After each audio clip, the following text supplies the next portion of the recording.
নমস্কার। আজকের কবিতা উলঙ্গ রাজা।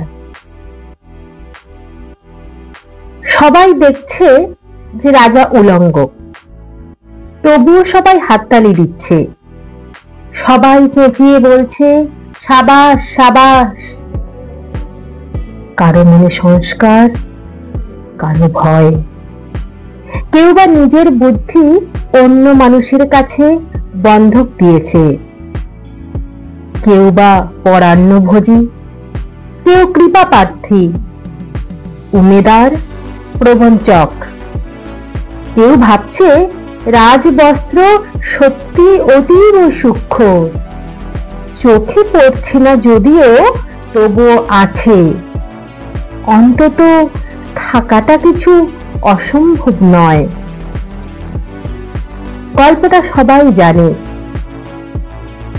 কিন্তু সেই গল্পের ভিতরে শুধুই প্রশস্তি বাক্য উচ্চারক কিছু আপাদমস্তক ভীতু, ফন্দিবাজ অথবা নির্বোধ স্তাবক ছিল না।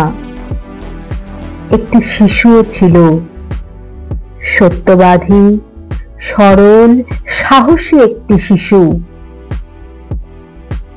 নেমেছে গল্পের রাজা বাস্তবের প্রকাশ্য রাস্তায়।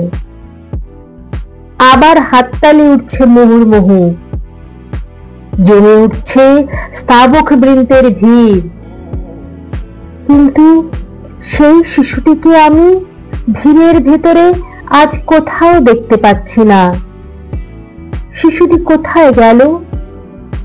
কেউ কি কোথাও তাকে কোনো পাহাড়ের গোপন গুহায় লুকিয়ে রেখেছে? নাকি সে পাথর, ঘাস, মাটি নিয়ে খেলতে খেলতে ঘুমিয়ে পড়েছে কোনো দূর নির্জন নদীর ধারে, কিংবা কোনো প্রান্তরের গাছের ছায়ায়? যাও, তাকে যেমন করেই হোক খুঁজে আনো।